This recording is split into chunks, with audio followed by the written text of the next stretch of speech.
Good morning, students. Last day we started chapter 6 of history textbook Weavers, Iron Smelters, and Factory Owners. Till now, we studied about Britishers came as traitors and slowly they control over people as well as resources of India. Situation of textile production in India or Indian textiles and the world market. World tells us histories, especially the cloth made by Indians.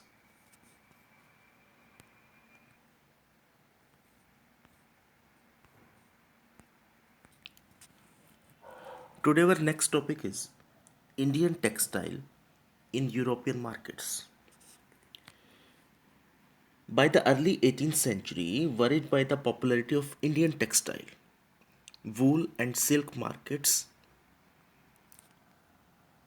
in England,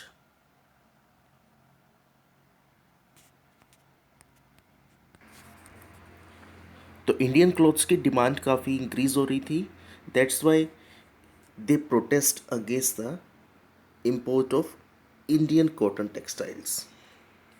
In 1720, the British government enacted a legislation banning the use of printed cotton textile, which was cheap in England.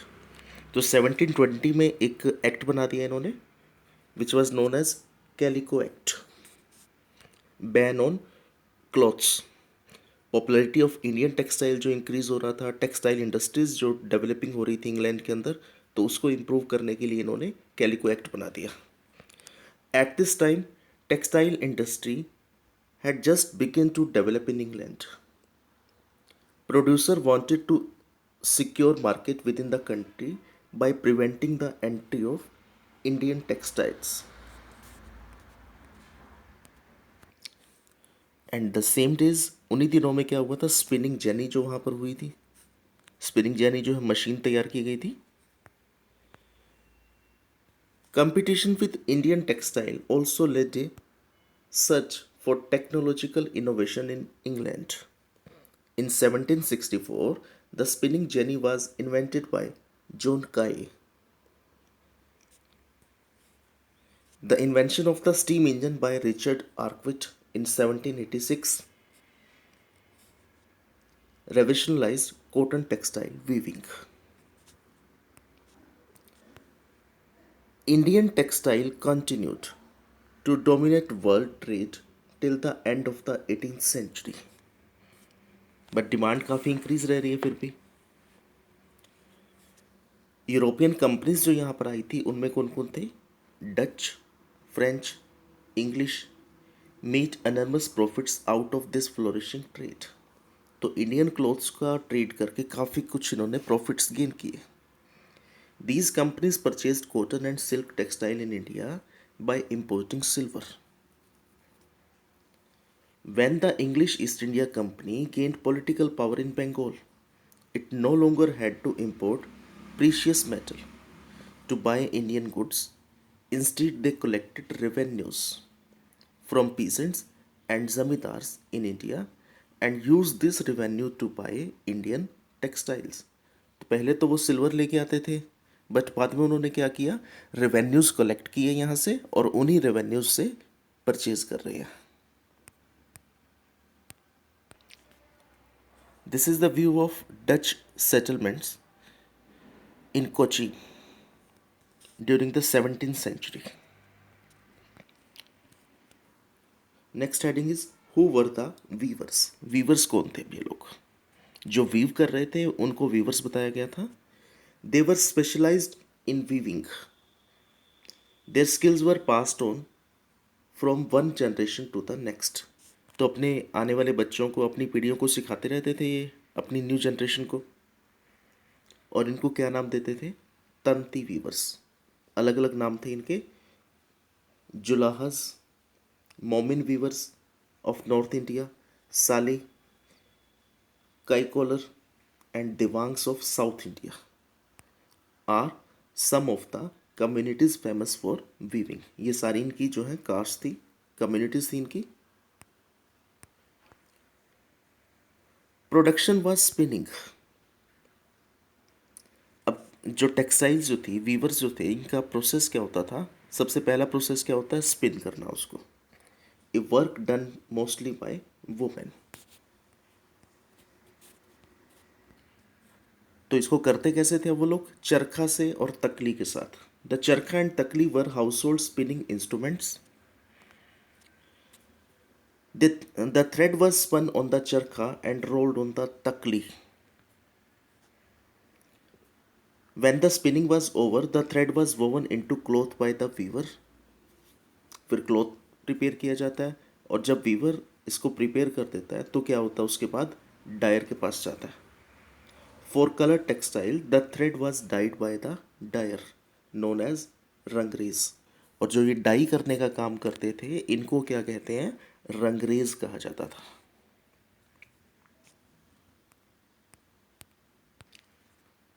And this industry provide livelihood for millions of Indians।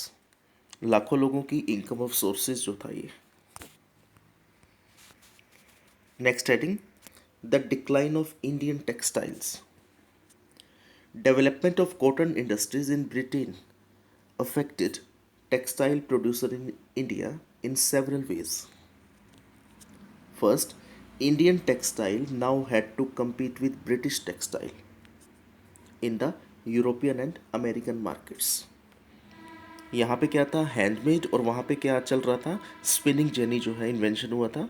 तो machines की जो spinning थी, जो weaving थी, उसकी quality wise थोड़ा सा differ रहेगा। Second, exporting textile to England also became increasingly difficult since very high duties were imposed on Indian textile। तो टैक्सेस लगा दिए इन्होंने इंपोर्ट के ऊपर। By the beginning of 19th century, English made cotton textiles successfully ousted Indian goods from their traditional markets in Africa। तो international market जो थी, वहाँ पे काफ़ी डिमांड होती थी इंडियन क्लॉथ्स की। Thousand of viewers in India were now thrown out of employment. तो टैक्सेस लगाए, टैक्सेस की वजह से क्लॉथ बाहर नहीं गया, और क्या हुआ? अनएम्प्लॉयमेंट आ गई यहाँ पर। काफ़ी सारे लोगों के एम्प्लॉयमेंट जो थे वो ख़त्म हो गए।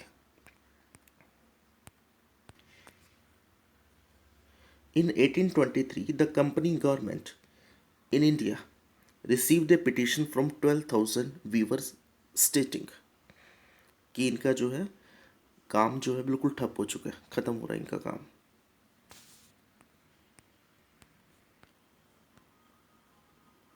By the 1830s, British cotton cloth flooded Indian markets। This affected not only specialist weavers but also spinners। अब इंडिया के अंदर भी क्या हुआ कि बाहर का जो क्लोथ्स था, डोमेस्टिक मार्केट जो है कोलैप्स हो रही है, बाहर का क्लोथ जो है यहाँ पे लोगों ने पहनना शुरू कर दिया। Clothes worn by Indians were made of cloth produced in Britain। That was the main reason।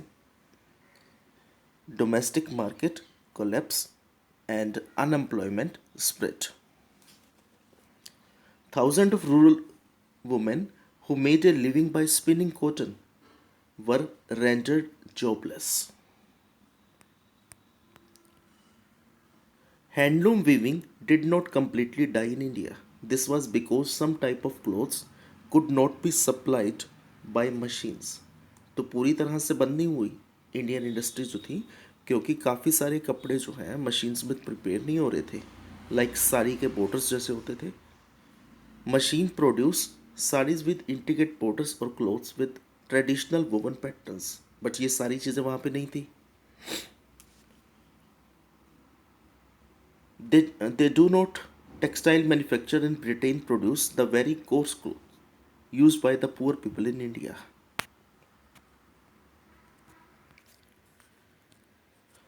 और तभी जो नेशनलिस्ट मूवमेंट शुरू हुआ, boycott of cotton clothes, boycott of British textile और इम्पोर्टेड क्लोथ्स जो थे, जो इंपोर्ट हो रहा था बाहर से, Mahatma Gandhi urged people to boycott imported textiles and use hand spun and hand woven cloth.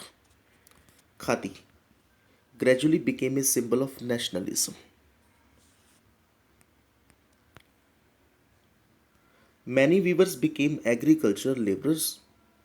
Some migrated to cities in search of work. अब क्योंकि वीविंग का जो प्रोफेशन था वो इनका काफ़ी डाउन हो गया, तो इन्होंने क्या किया, सिचुएशंस चेंज की अपनी. Some migrated to cities in search of work. Others went out of the country to work in plantations in Africa and South America.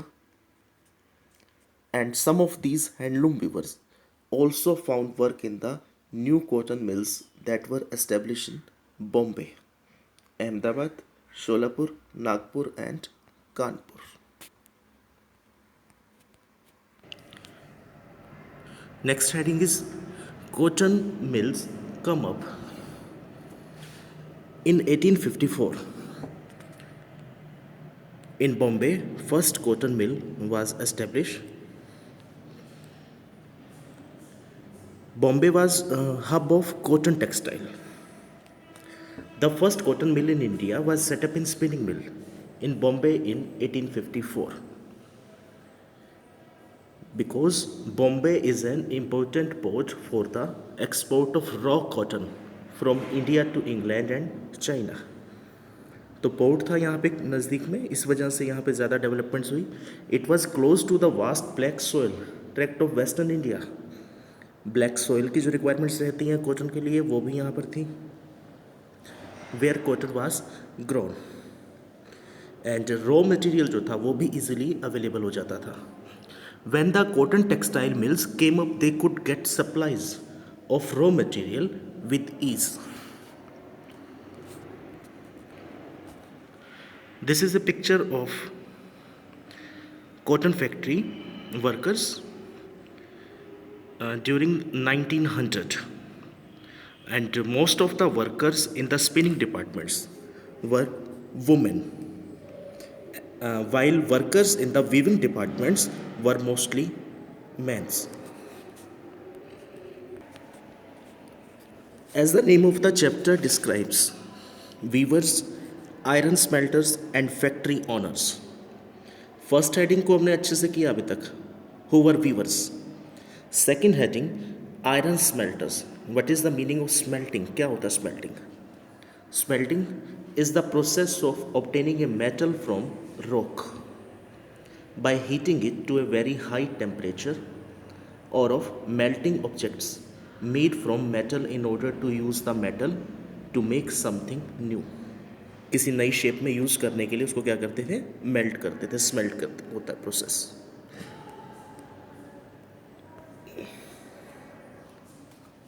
By 1900, over 84 mills started operating in Bombay.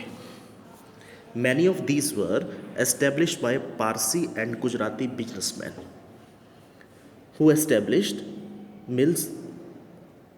Parsi and Gujarati businessmen established the mills who had made their money through trade with China. Mills came up in other cities too. और cities में भी आई हैं यहाँ पर. Ahmedabad in 1861. After that, Kanpur in the United Province.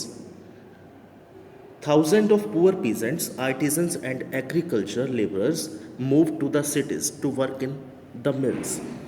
तो काफ़ी सारे लोग यहाँ पर मूव कर रहे थे. अनएम्प्लॉयमेंट हो गई थी वीवर्स की वजह से, वीवर्स के काम जो थे बंद हो गए थे, तो वहाँ पर जो अनएम्प्लॉयमेंट थी, because of that they moved to cities. In the first few decades of its existence, the textile factory industry in India faced many problems. It found it difficult to compete with the cheap textile imported from Britain.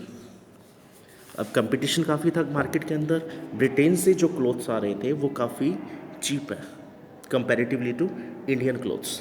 बाहर का कपड़ा जो है सस्ता आ रहा है. Because import taxes जो लगाए गए थे, इंडिया का जो क्लॉथ बाहर जाता था वो जाना बंद हो गया, उसके ऊपर इम्पोर्ट टैक्स लगा दिए गए थे, वीवर्स के काम बंद हो चुके हैं एंड उन्होंने क्या किया, कपड़ा जो है बाहर का यूज़ करना शुरू कर दिया था। The colonial government in India usually refused such protection to local industries. अब यहाँ के लोग कंपटीशन देख करके प्रोटेक्शन चाहते थे इंडस्ट्रीज़ की, बट कॉलोनियल गवर्नमेंट जो थी उन्होंने साफ साफ इस चीज़ को रिफ्यूज़ कर दिया। And during the first world war when textile imports from Britain declined and Indian factories were called upon two produce cloth for military supplies. Indian clothes की जो डिमांड थी वो यहाँ पर फिर से इंक्रीज हुई। ड्यूरिंग फर्स्ट वर्ल्ड वॉर जो था, वहाँ का जो क्लॉथ्स बाहर से आ रहा था उसको मना कर दिया गया, डिक्लाइन कर दिया, and Indian factories were called upon two produce cloth for military supplies. Okay students, read this topic attentively and find out internal questions from these topics. Rest of the part of this chapter, the sword of Tipu Sultan and wood steel, and exercise question answer of this chapter we shall complete in our next lecture. Thank you.